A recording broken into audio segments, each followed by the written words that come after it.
The following is a special presentation of the PDF Sports Network.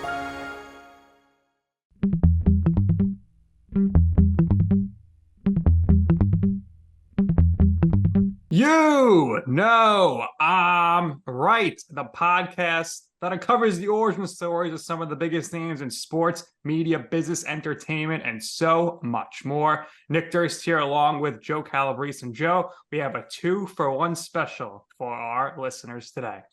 You ready to make a little, I'm right history? Yes. So we've had duos on with us in the past. We've had twins on with us. We've had best friends. We've had reality star buddies on with us, but we've never had a couple, and we've never had a true married couple. So gonna make history today. She's currently with the Action Network, formerly of SNY. He's an associate director for the American Cancer Society, and he also is an actor, which I got to research a little bit before the podcast started, and we'll pick his brain a little bit about that in a while. But we got Marino and Steve Cavanaugh. Guys, welcome to the show. Thank you for joining us. And yes, this is history in the making right now. What's up, guys? Well, this is history for us too, because I'm pretty sure you guys are doing the first ever joint interview with the two of us, which we're pretty excited about because we've talked about doing stuff like this and we just haven't really gotten a chance to do it. Super excited to be here. I echo Maria's sentiments. I'm glad we're making history in some way. Hopefully it's a good way. It's weird to hear you introduce us as like a real married couple. It's like, oh, I guess we are that. Well, on our show here, we're all about taking trips down memory lane, and we're going to get into everything with your career. But how did the two of you meet? Oh man, you're going to leave that to me? You want to take Well, okay, I'll start, but it's a long and romantic story. Yeah, romantic, bittersweet too. So as you mentioned, Joe, Steve's, day job is with American Cancer Society. And unfortunately, two of my family members have been stricken with cancer, my mother and my sister. And they were actually at an event that Steve was working. And my sister in particular, who sadly passed in 2020. And that's why I met you guys actually at the Sportscaster Derby, and my charity is Making Strides Against Breast Cancer. But anyway, she kind of eyed Steve from afar and went up to him. I may have to jump in. Go ahead. You jump in. I may have to jump in and tell my side of okay. it.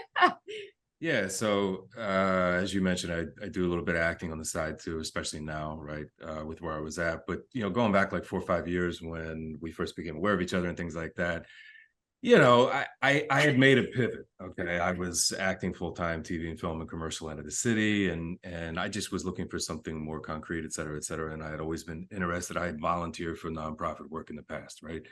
And I thought maybe I'll jump into this full-time. I'm a major believer in it, and an opportunity presented itself. So I was working an event at that time. I was actually hosting and emceeing the event. So I was kind of, as you guys know, you're in this landscape too. It's like, it's a little bit hectic. I'm at work. I'm trying to be professional. But Maria's beautiful mother, Paula, who is now my mother-in-law, at the time, she, who was a survivor of cancer, was a speaker at my event, and she was incredibly eloquent. And I was so glad that she did it.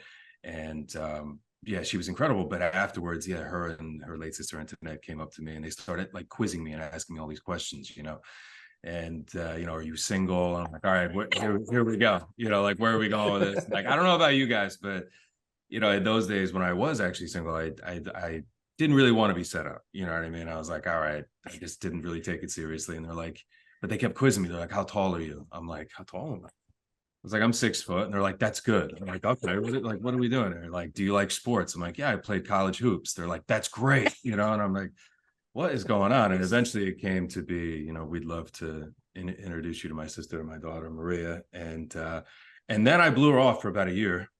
And we didn't meet until about a year later. Well, to be fair, I kind of also blew you off. I think we were both assholes. Can we swear? We were both assholes because we were both like so jaded and so, oh, like, no, that's not real, whatever. Like, I don't know. I just feel like I was like, yeah, okay, Well, like, whatever. And just never even. it's this goofy bothered. thing of like social media, right? In the social media landscape where she's a sportscaster on TV and I'm in indie movies. It's like, what? This isn't. Come on. So I kind of was like, oh, whatever. But I was aware of her, and then a year later, flash forward, I was actually emceeing another fundraising event for the society. It was an ugly sweater Christmas party in Sussex County, where she's from, and I had no idea she would be there. And there she is, walked in the door, and I was in a Grinch bright green getup, certainly looking my best. And I thought, I literally went into the bathroom and I thought, this is how you're going to meet this gal. That's great.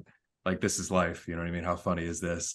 But it was wonderful. And I went over and I talked to her and her sisters and had a really nice conversation. And he told me at the end of the night, I went to say goodbye, and he was like, oh yeah, like maybe we'll get together in the new year. And in my head, I'm like, really? Like, I didn't think he was serious. I was like, I don't know. I was like, I don't know. And then eventually he did follow up and he asked me out in the new year. But I realize we've been rambling now for, I don't know, That was how a many long minutes, but it's kind of a complicated, I but think also it's great. I mean, you're interesting inspiring story. me. I'm married, but I want to set up Joe, but I never have the courage to go up to people and say, what's your height? Do you like sports? Man. Are you Italian? There was about 20 more questions. Yeah, are you Italian? Which he actually is not. You are not, 0%. believe it or not. And I am Yeah. like 88% Italian or something But like yeah, that. it's hard out there, man. But Joe, let this be a lesson to you, maybe go for it, don't be like us and wait like a year, plus, who knows? Good advice. The other thing I would take from that is your mother always knows. She just knows instinctually, the intuition. She was very instrumental in setting up you two. But I want to know is I was peeking on the social media channels, right? A couple pictures and videos from your wedding. What was the proposal like, and what was your wedding like? Okay. Oh man, that's a whole other story. All right, I'll try not to ramble. No, it was so I had like a plan A, a plan B, and a plan C. That right? is hysterical because I was literally going to start the story with that same exact sentence. Do you want to take it away? No. Okay. Continue. Just remarking. No, well, it was one of these things where right, I had a couple of different avenues in my head as to what we were going to do. And so I wanted to start the night with dinner and go to a rooftop and maybe view the sunset. And I'm like, if I'm feeling comfortable, maybe we'll pull the move there, whatever it may be, right? And then I had set up, I don't know if you guys have seen these things, and I would highly recommend it. It was actually gorgeous and beautiful. And I knew the one musician who was there. I used from whatever, long story short, I knew him, but it's these candlelit concerts in the city. And they do them all over. And this one happened to be at a cathedral. And it was just a string quartet.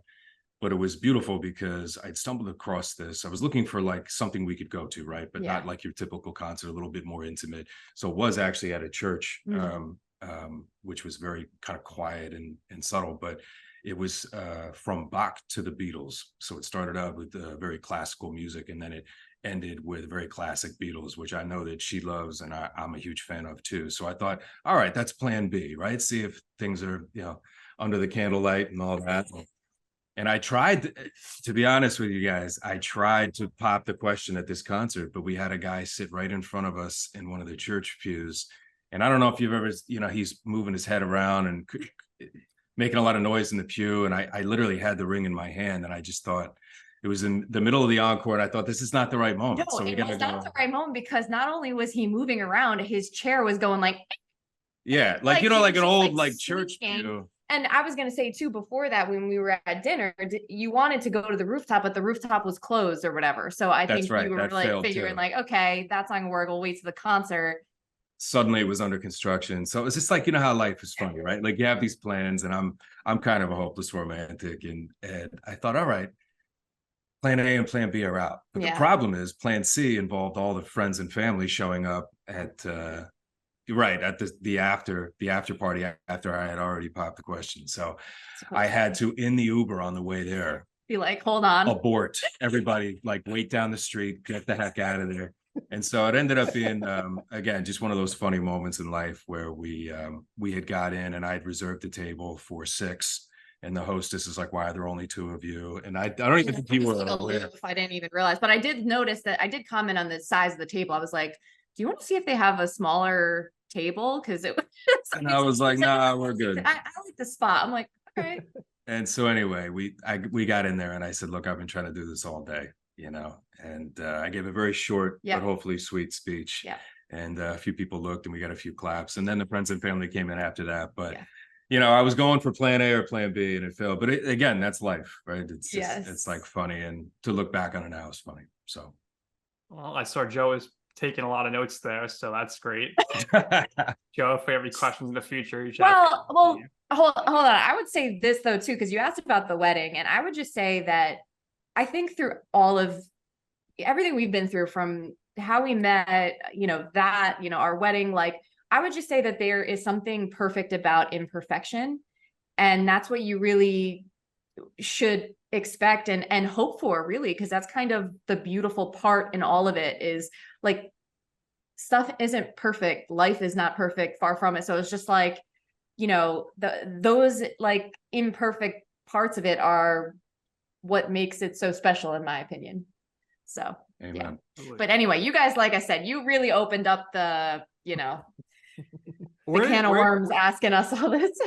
That's what we do here. Last thing here on your marriage, but where'd you end up spending the honeymoon? Did you have to rent a car? And if you have to rent a car, do you leave it up to Maria with her experience at Enterprise? Oh, you really did his research. Yeah.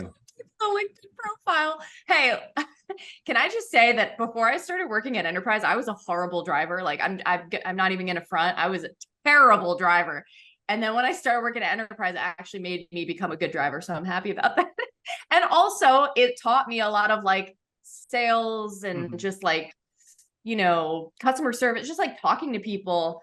So I was like, one of my odd jobs I did in college, in addition to, writing for the New Jersey Herald, local sports, and doing like hyper local TV and radio, and interning at ABC7 and all that. So like, I just had to throw that in there just so it doesn't seem like I was all like Enterprise. But we have a trip coming up that I think we're gonna maybe try to tap into some old Enterprise contacts and rent a car.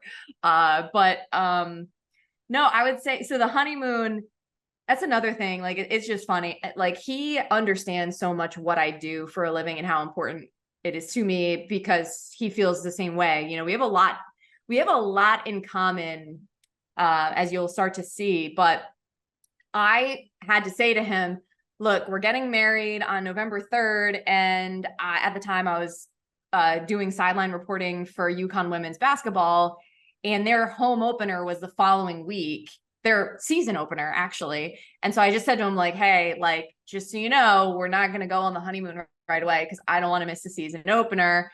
And eventually we went to Dominican Republic. We did like the all-inclusive thing. Punta Cana. Yeah.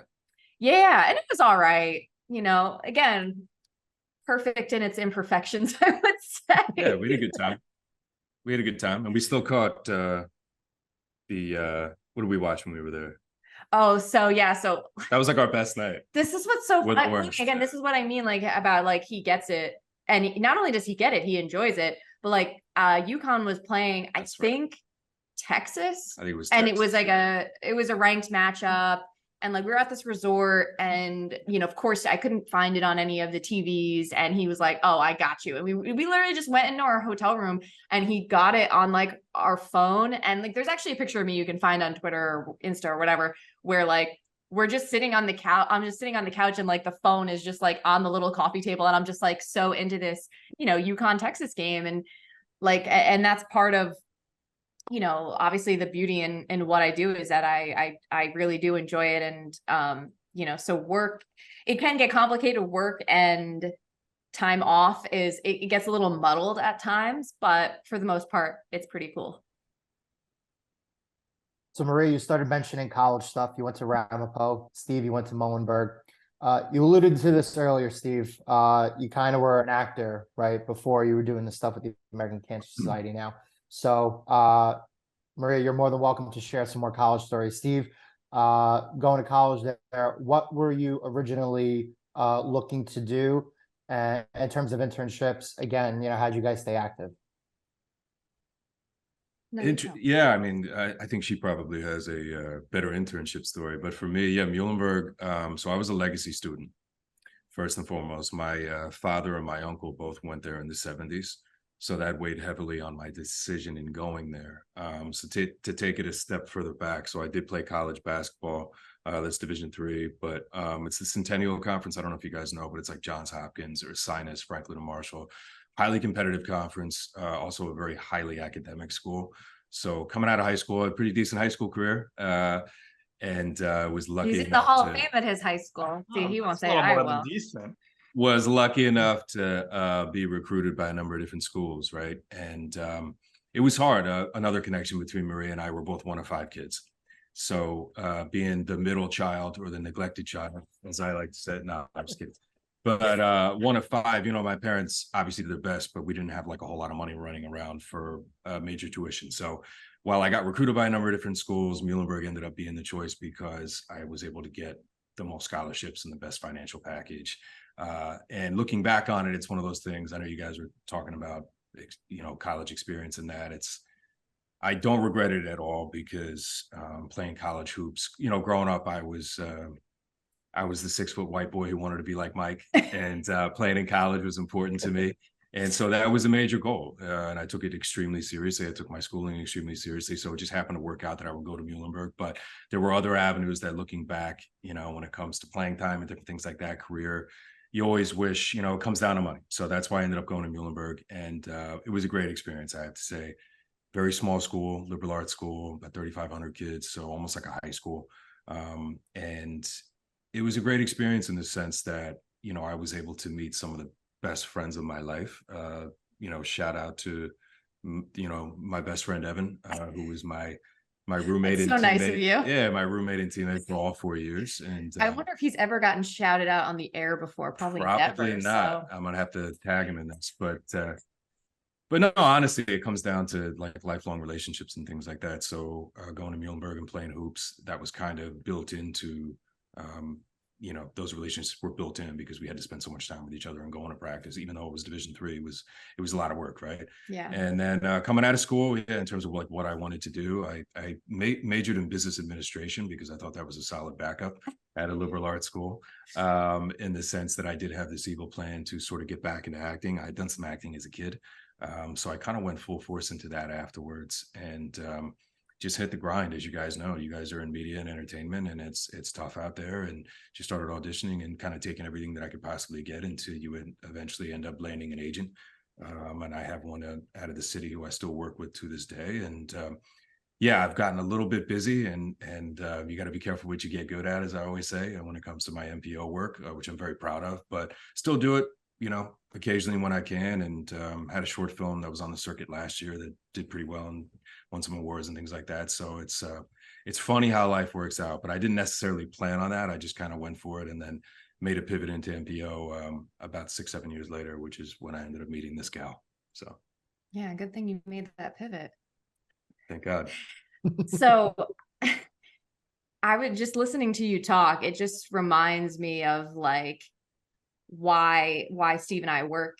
Like, when I met him, I knew he understood the world of sort of me trying to break into broadcasting. And I used to go to like castings and auditions and things, and it's a very odd sort of industry, and like I just knew he kind of he could relate to the performance aspect of it, to obviously being on camera and all of that.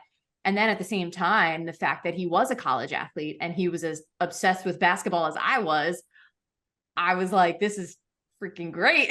Because like I just, again, like that like to use a pun, that marriage, like it made me feel like he just understood. And honestly, like we have so much fun just watching ball. Like, I know that sounds like it's so simple, but, and like, obviously he'll give me his like, film, commentary and things like that, which I love. Like, I'll be like, oh, who directed this? And he'll like go on like a whole thing. And like, I love that.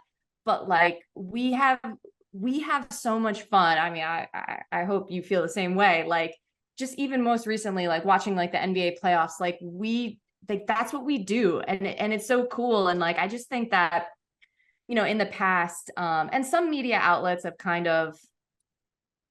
they've kind of made it seem like it's not the cool thing to like watch sports with your gal. Like, and it's changed a lot, but like traditionally, like, you know, there would be always jokes of like, oh, you know, here comes a wife, here comes a girlfriend, turn the game off. And it's like, we are so like the opposite of that. Like it's something that we enjoy. I don't know.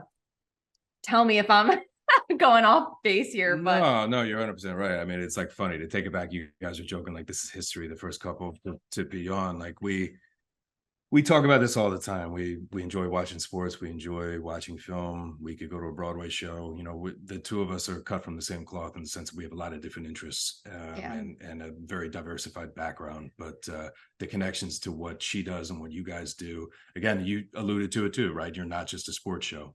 Nobody likes to be put in a box, and I totally agree with that mentality. And I think we both do, and I think we connect over that. But yeah, ball seems to be a through line for sure. And and it gets heated. It's because we don't always agree. You know what I mean? So it's like loser does the dishes kind of thing when it comes to we played each other in horse once or twice too. Sure. And he, you know, occasionally, you know, he'll rebound for me, I'll rebound for him. It's kind of, you know, it's kind of beautiful. Although I also feel like, sorry if we're being so like romantic and cheesy, like I could just also like I could see you guys being like, wow, this is really sweet, but like also I could see some people being like, you know, gross, whatever. It's fine. It is roommates. Not us. No, Steve, you're in tremendous shape. Yeah. Were you always in this shape back in college? And were you ever able to dunk? I know we're only 6 foot like me. We're tall, we're not really that tall, but I feel like you got some ups there. So did he say I was in good shape? Yes. I appreciate it, brother. I try. He repeated it just to like make sure. No, because I'm actually like battling so many injuries right now, and it's like I appreciate the compliment, but I'm hurting. No, yes. So I've always been a lifelong athlete. Like growing up, I played a lot of different sports, right? And then I just became fixated on basketball. I just became obsessed. And that's a shout out to my older brother because, you know, we grew up like just massive fans of like MJ and the 90s Bulls and just that whole 90s era of basketball. So that's how I fell in love with it. And I was always an athlete, but I was always kind of like a very skinny, wiry kid. I didn't really get into working out in terms of like fitness and weightlifting and stuff like that. Actually, post college, I kind of started in college, but I became obsessed, probably too obsessed, Maria would say. But it's like my therapy a little bit, you know. And then in terms of whether I could dunk or not, very rare, brother.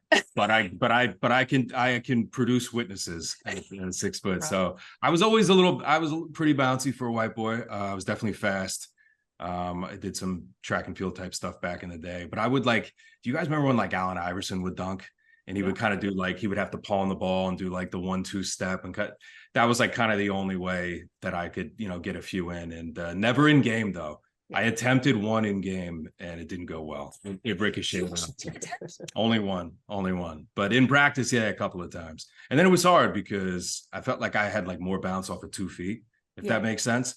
But it's harder to palm the ball and it would always kind of like cut loose or whatever. Yeah. So I don't know. I had to like launch myself. Well, let's be clear, you know like I mean? Your game, you're a shooter. Yeah, like, yeah. So, I mean, not that you would necessarily have a lot of opportunities. I was like, I don't know if you guys remember Jimmer Fredette.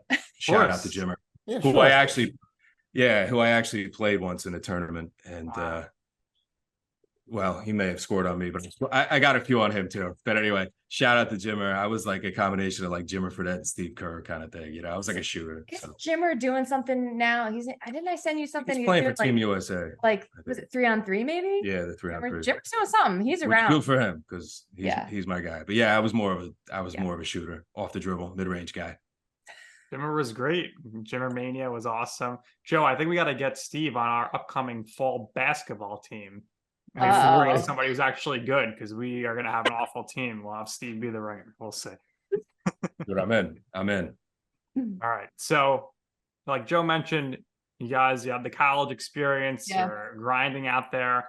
And coming out of college, it's always a strange time. There's a lot of uncertainty.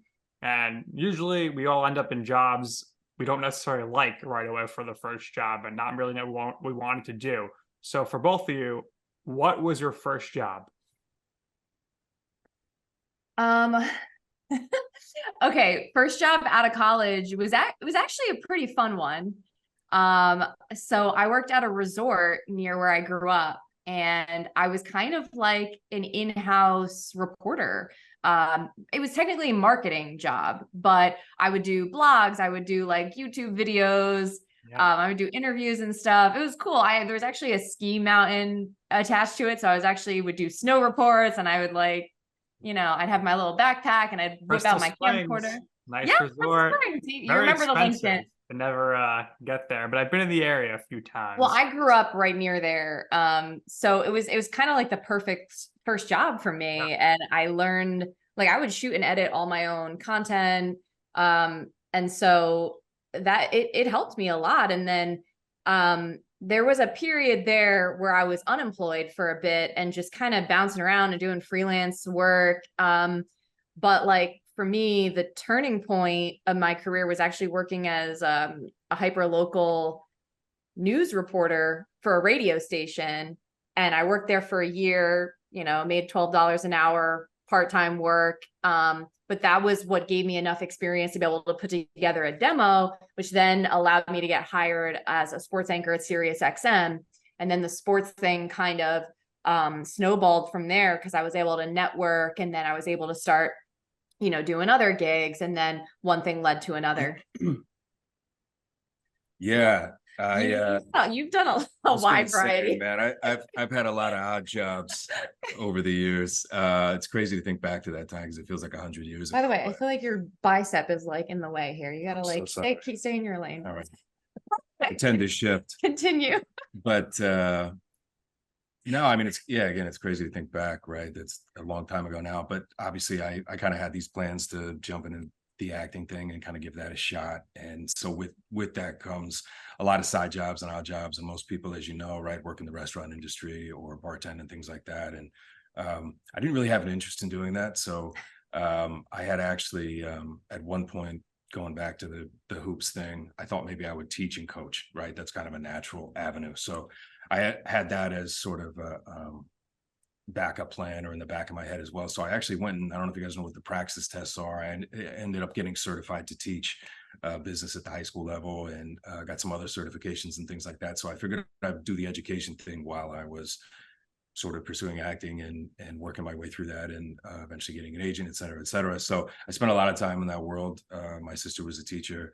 My mother was a teacher, so I come from an education background, and I just thought it would be good to sort of network in that world as well. And so I kind of bounced around, and I would do, long-term substitute positions, and also I would do what's called paraprofessional work, especially with special needs children, because my youngest brother is actually autistic.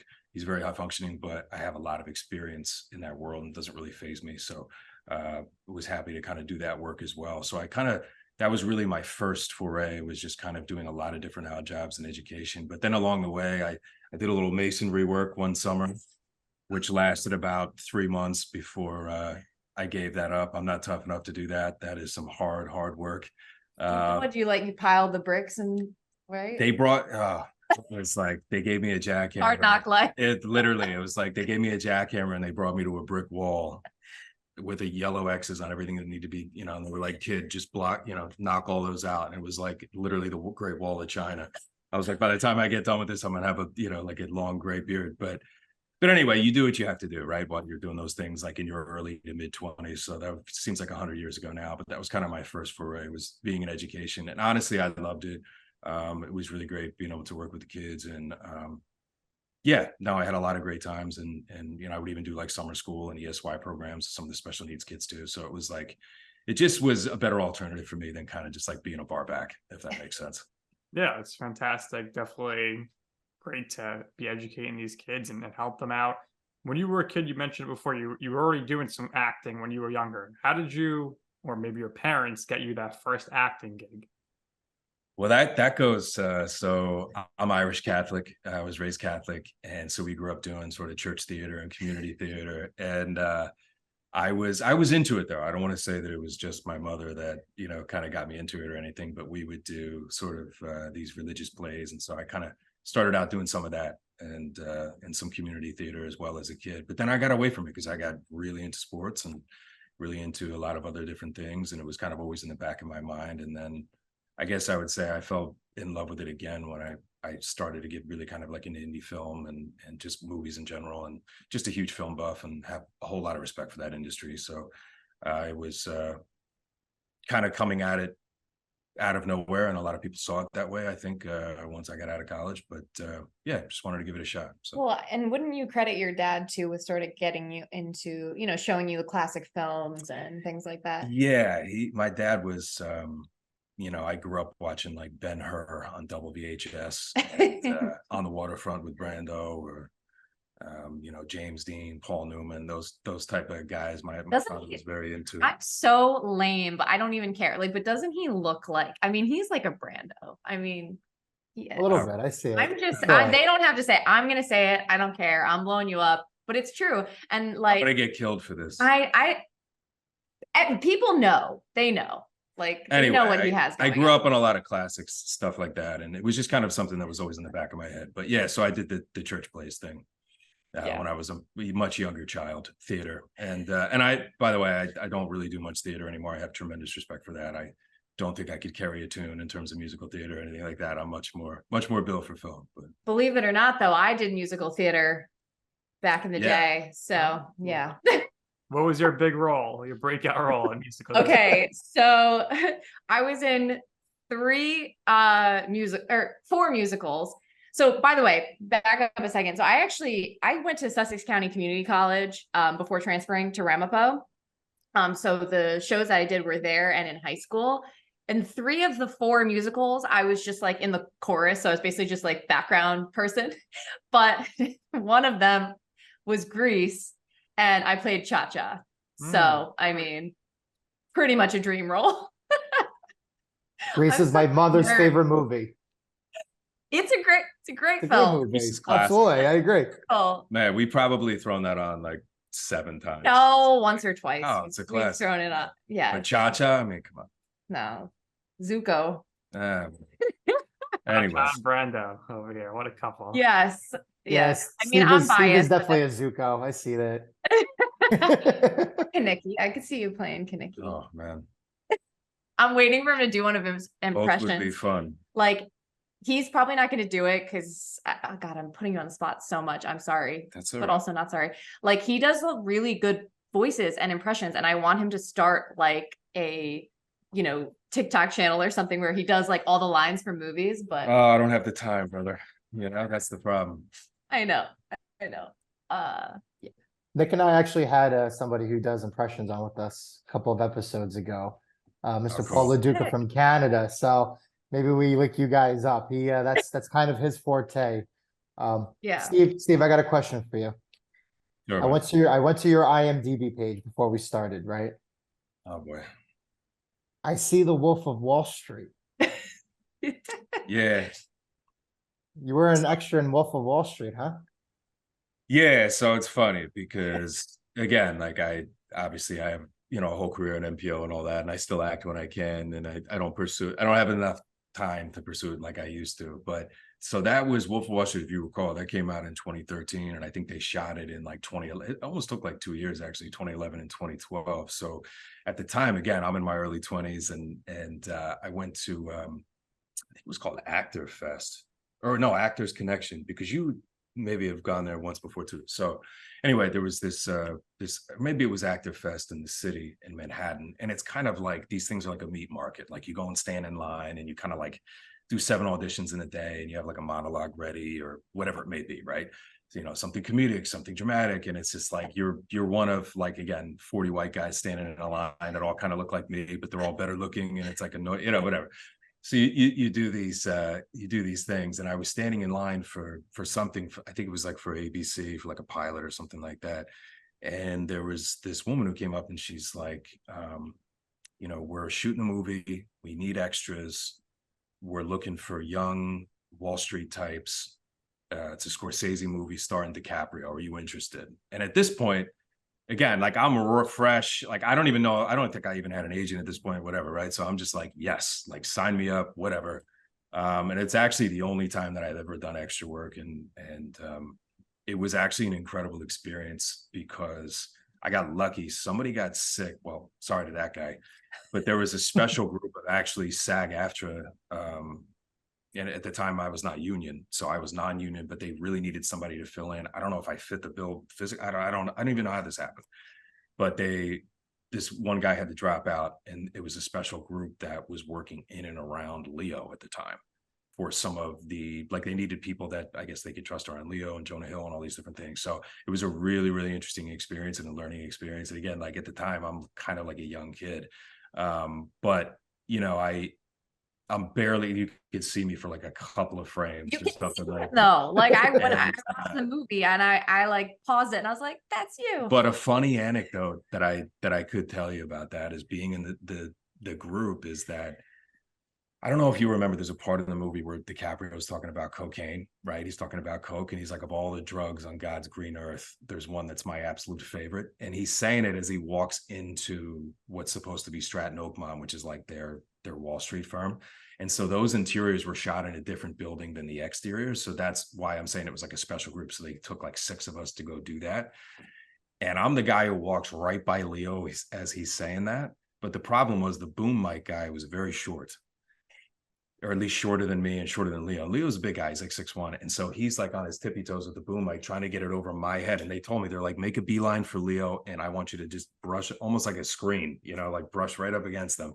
And because of the boom mic guy, I didn't have enough room, and I'm trying to get as tiny as I could. And when I tell you, you know, when you really make contact with somebody and you're like, oh my God, I rocked Leo. Rocked him. And I didn't mean to. Just subtle little. I didn't mean to. And the way that they had it set up, it was really, I'm going on a long string, but him and Scorsese, who would show up with about 13 scarves on, and he's like this big too. They would do one take and go back into Video Village and watch it. Do another take, go back and so they went back into Video Village, and I just rocked DiCaprio. And I'm like, I'm gonna get thrown off set. I'm gonna get fired like immediately. And I was like so stressed out. And I think it was the assistant AD came out. And he's like, just go around the guy, go around the sound guy this time, Like, you know. So I assumed that DiCaprio was like, I don't know who just rocked me, but you know, get him there. yeah, either get him out of here or tell him to go around the boom that guy, or like tell them, I don't know what we did, but we had to switch it around. So that was funny, but interesting experience. It was extra work. It wasn't really, you know, I wasn't featured or anything like that, but it was fun to be in some of the group scenes too. I wasn't in any of the crazy, I'll say this, like if you've seen the film, some of the really crazy party scenes. Yeah, I was more like when the FBI raided the place and stuff like that, or when they had I think when you're like on the phone. Yeah, but like, what's the opening of the stock called? Like an IPO or no? No, I should. The opening bell? Whatever it was. I don't know. I was in that scene. I wasn't in any of the really crazy stuff, but I did give Leo a shot. So yeah. Great story. Absolutely great story. Thank you for sharing that with us. All right, let's get back on track. American Cancer Society. Steve, how did you begin working there? And how long did it take you to start rising to eventually become an associate director? It's a great question. So I was probably like 6 or 7 years into kind of like grinding and doing the struggling actor thing, and you know, was working on projects, some of which I was very proud of, and again have brought me lifelong friendships and stuff like that. But you get to a certain point where you're looking for financial security and just security in general, right, at a certain age. So I had always been interested in getting into NPO in terms of a career, because I had a background in volunteering for nonprofit work. And there was an opportunity that arose at American Cancer Society, or as I call it, ACS. We use a lot of acronyms, but I thought, okay, maybe this is an interesting opportunity to sort of get into this and have, you know, just sort of a secure paycheck and be able to continue to pursue acting, which is what I did for the better part of the first few years. And it's one of those things that I said this earlier, but you got to be careful what you get good at. I'm a very competitive person. I want to do work that I care about. And that's kind of why I wanted to make the pivot in the first place. And I got really into the work. I got really passionate about the work. I have met some of the best people in my life, none better, again, to be cheesy and romantic, than my wife, through the work that I do in nonprofit. And it just became clear that it was something that I was extremely passionate about. So with that comes sort of, how do you climb your way up? And, you know, looking back 4 and 5 years now, I can't honestly tell you that I got into it thinking, okay, I'm going to play Johnny Corporate and sort of climb my way up and try and get promoted and eventually get to where I am now.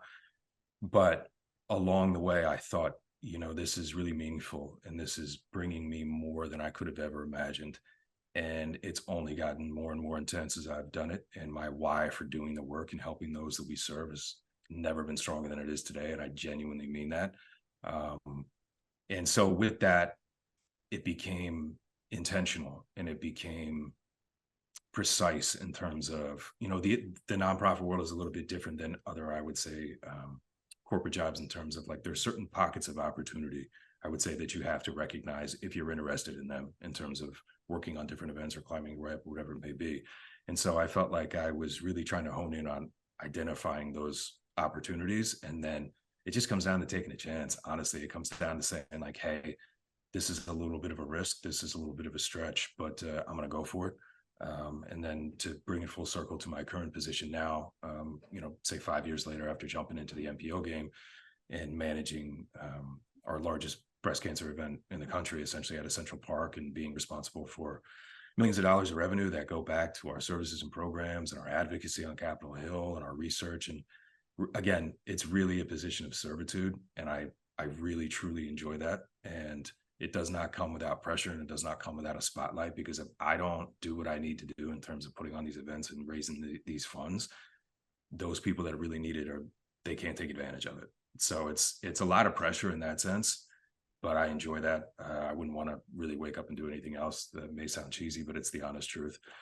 So it didn't start out as intentional, but it has become that way. And it's not only a pleasure and a privilege, but it's become a duty, if that makes sense.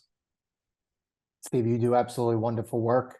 Maria, let's get you back involved here, because a lot of Steve lately. That's okay. That's okay. I like listening to him because normally I'm the one always yapping away on these things. So Yeah, it's good for me to shut up for a few. All right, well, it's your turn to start yapping again. Working your way back through your, you know, let's walk us through here.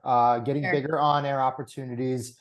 Steve mentioned before that he has an agent, right? So what is your opinion about the whole agent thing in your field, right? Nick and I know how difficult it is trying to break through when it comes to media. So do you think the agent helps? Do you think the agent doesn't help? And again, just going from, you know, opportunity to opportunity, you know, as you're going through your career. That's a really interesting question. I don't know that anyone has really asked me that in a capacity like this. So I think everybody's a little different. And I think it's important to understand that an agent is not necessarily going to get you a job. An agent has expertise and can help with certain things, but it's ultimately on you, I think, to find opportunities, and you can give your agent leads of things. But I, believe it or not, have not had an agent up until this past year. So I was fortunate enough that I had been contacted directly by SNY, and so I was able to, you know, work on that contract. That I had a 4-year contract without paying an agent, which was kind of nice. And then knowing that my contract was going to be coming up, you know, coming toward expiring, I wanted to, at this stage in my career, have someone in my corner to help me navigate that, and to help me, you know, in negotiations. I think that it's super valuable when you can have someone advocating for you and asking all the tough questions that you don't then have to ask. And in particular, when you have really good, strong relationships with people that you work with, to not have to have the uncomfortable conversations with them, to leave that to your agent and let your agent be the one to talk about money and to talk about perks and things of that nature. So I found it very helpful in that regard. And, you know, my current full-time role with Action Network, was also a role that I had been pursued prior to actually having an agent by them. But I'm really super glad once again that I did have my agent for that instance, because my agent is Debbie Spander, who founded her own agency, Insight Sports Advisors. And Debbie, again, just advocated for me. And she knows she knows all the contracts speak and all the fine print. And she went through everything.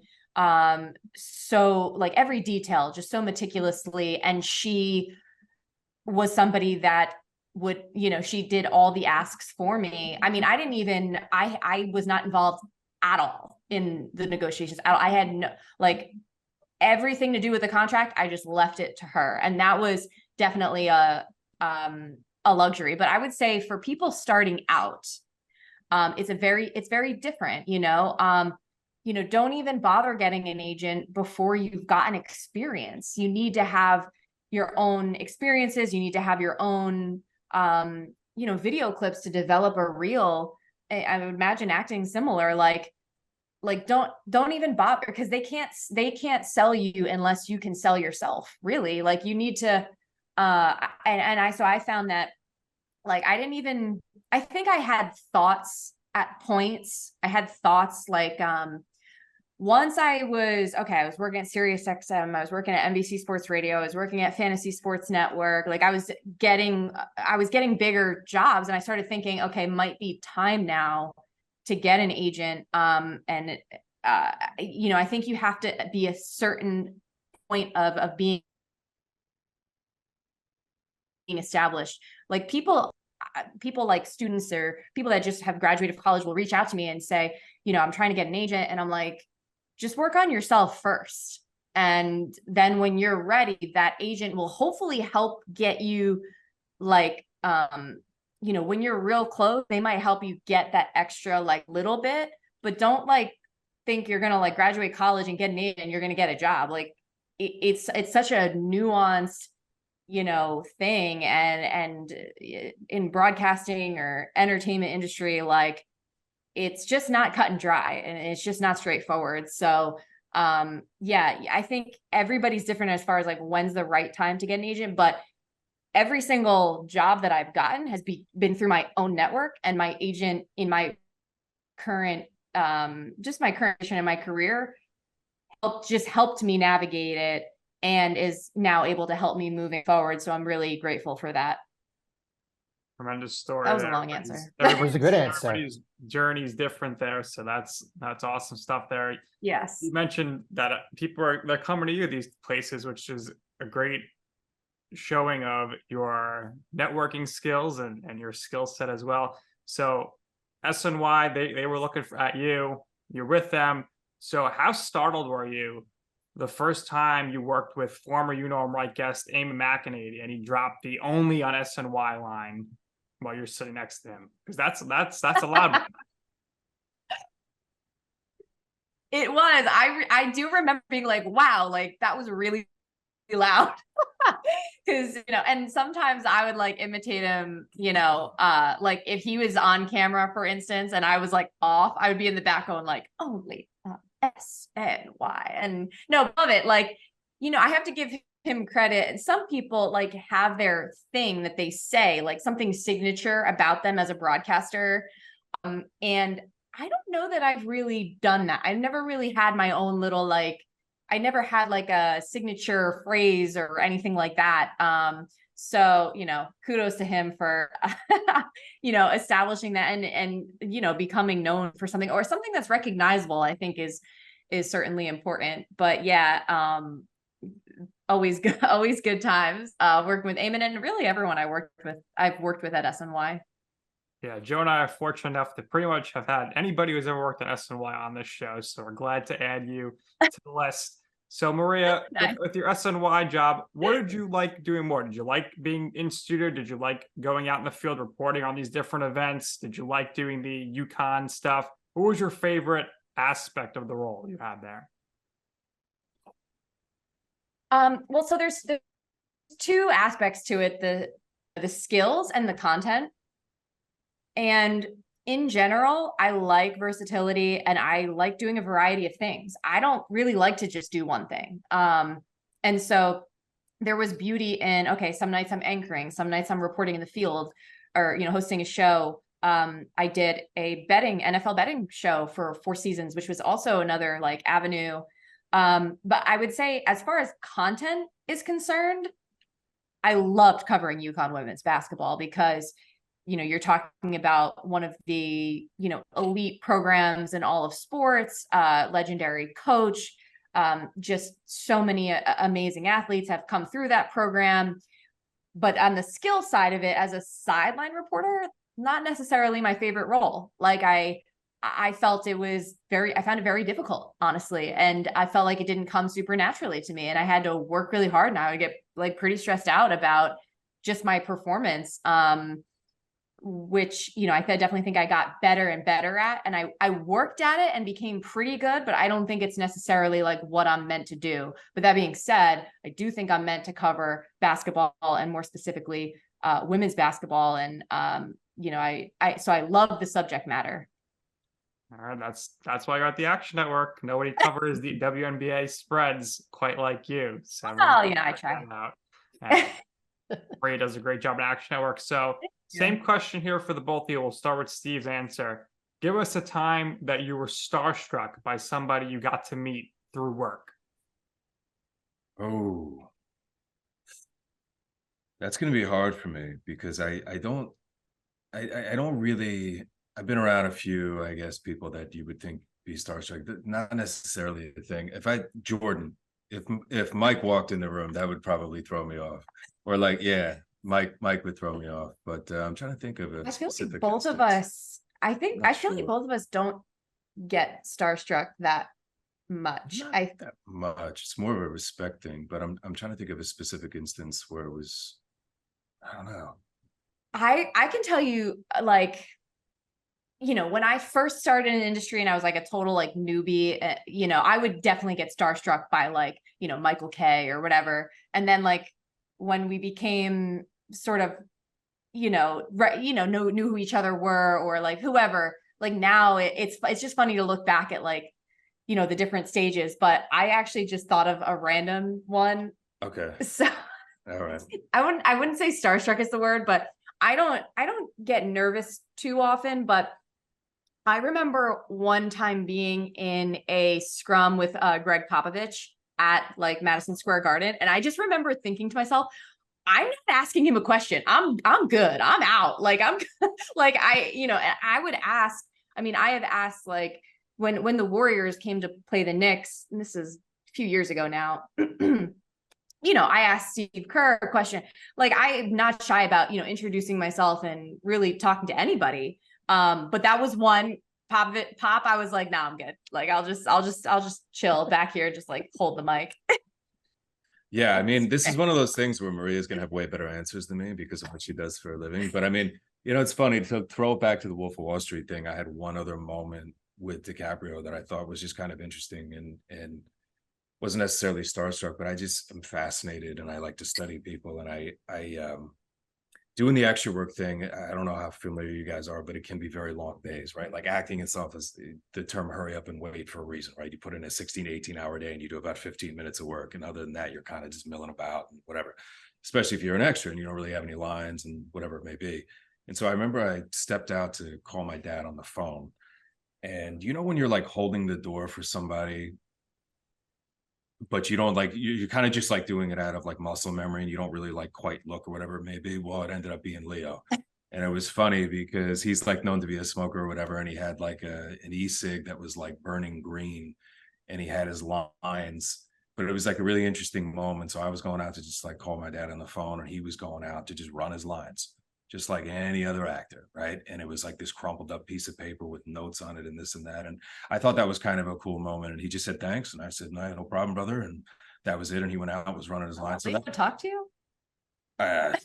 Barely, you know what I mean? But so I thought that was kind of an interesting moment. And then I also had a moment at a film festival where I met Karen Allen, who was she was famous from the Indiana Jones films and things like that. And she Sandlot. Yeah, it's the Sandlot. Like she was just, and she's actually very good friends with a director of a film that I did a few years ago or whatever. But like she was just, I was starstruck by her in the sense of like just her longevity in the industry and like the knowledge that poured out of her and how sweet she was and how nice she was, and sitting around and just like drinking way too much espresso with her, and like, you know what I mean, just like the story she had about her career and sort That's of a cool the one. advice. Yeah. And then also had a chance at another film festival to meet another great lady, Rita Moreno. Huh.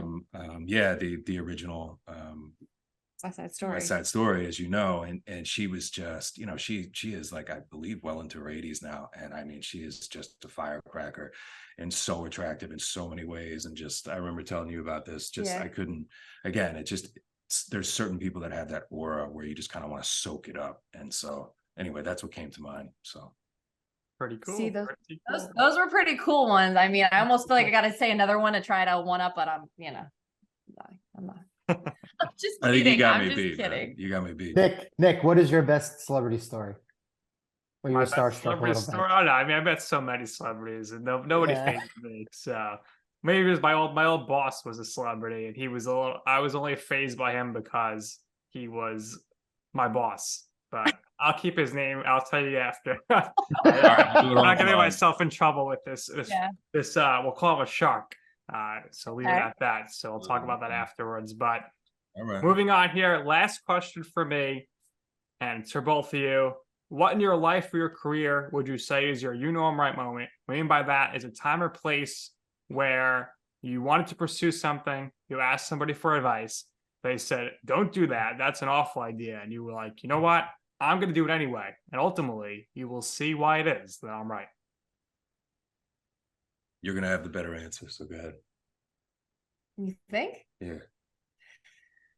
All right. So it's not necessarily a specific person or specific instance, but in the broadcasting industry, you hear a lot from professors, from mentors, and so on and so forth, that you can't start your career in New York, right? You have to go to a smaller market. You have to get your experience there and pay your dues and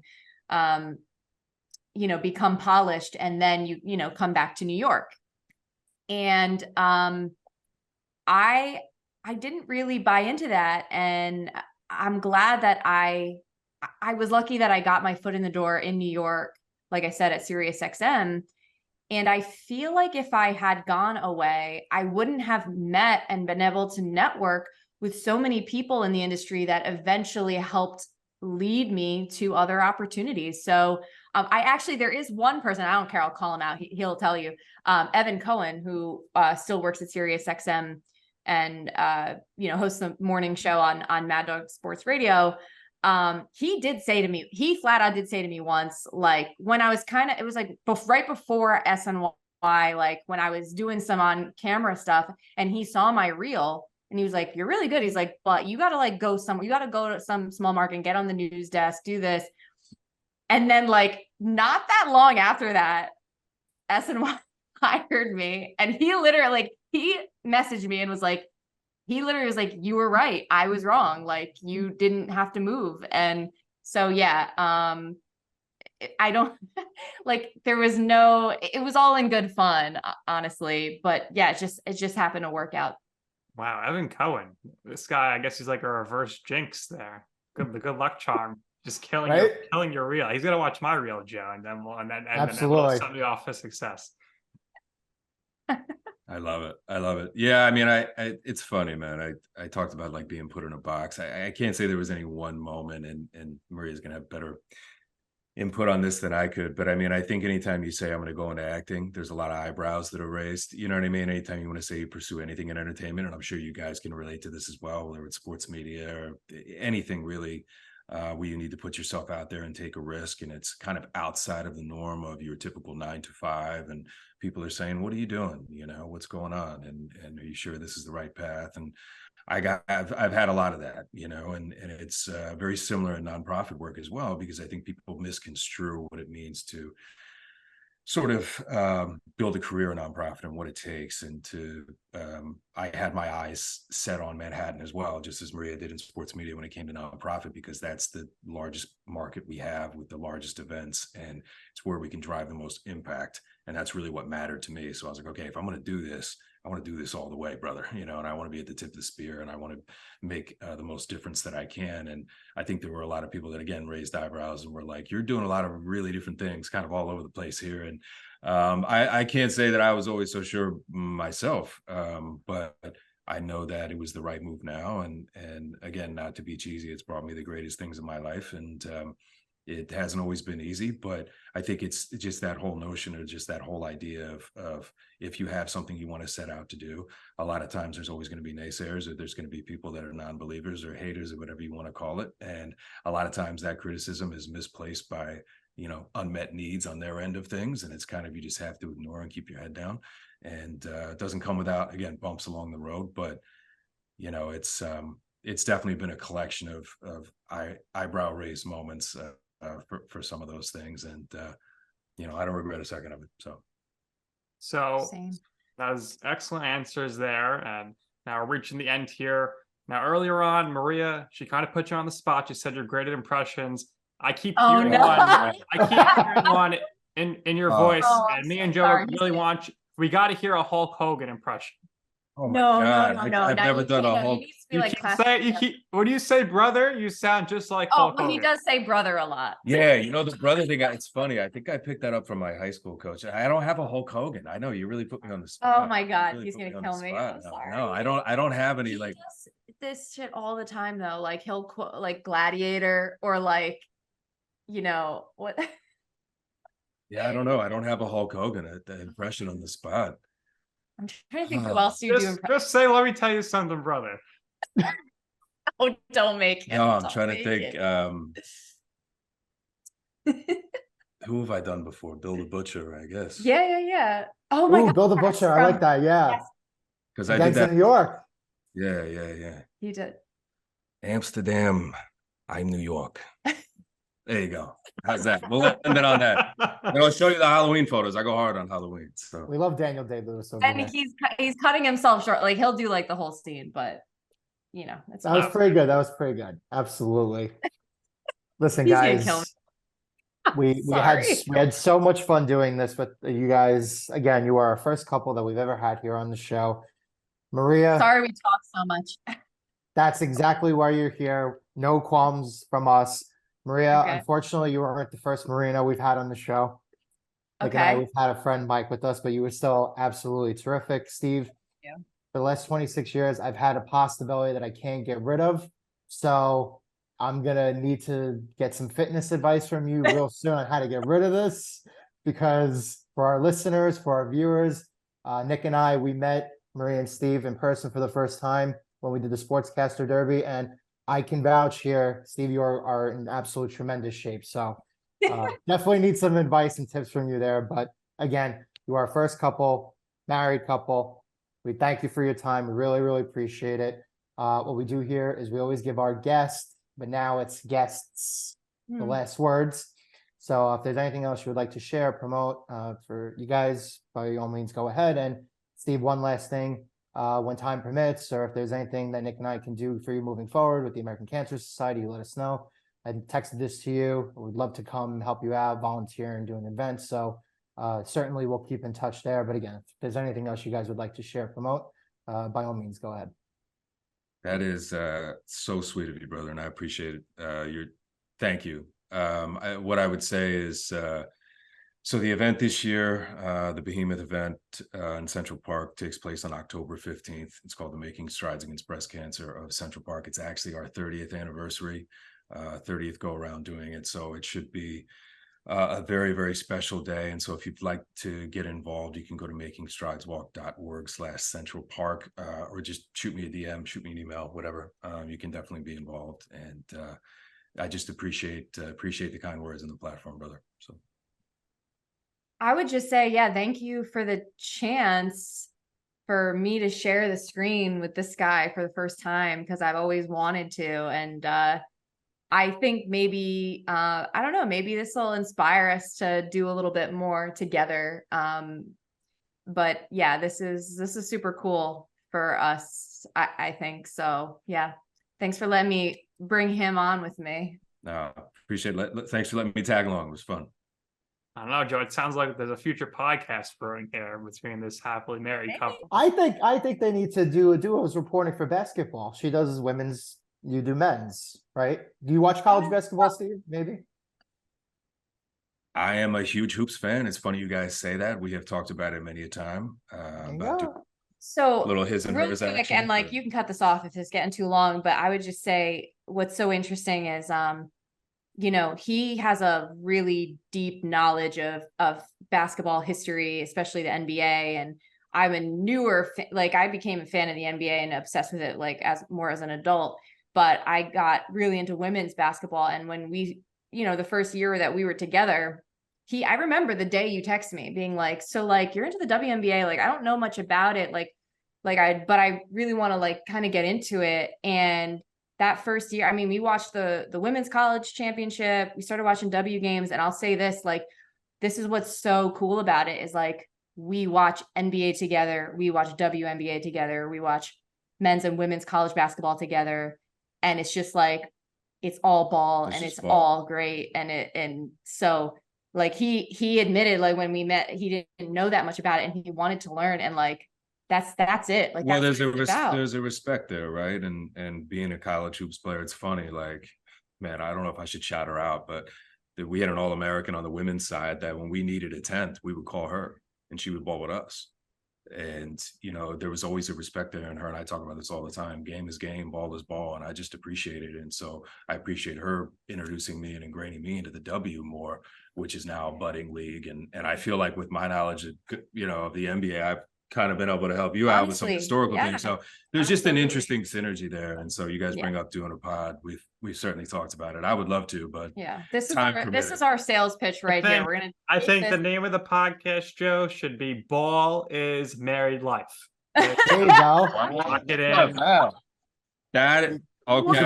He's a creative genius. He's able to think of some things like this on the fly. Credit. Oh my God. That is incredible, actually. All right. Royalties. There we go. There we go. We'll have Maria's agent contact me to work that out in the details. But that's going to do it here for this episode of You Know I'm Right. We had a blast here with our guests. So for our special guests, Maria and Steve, for my co-host, Joe, I'm Nick, and this has been You Know I'm Right.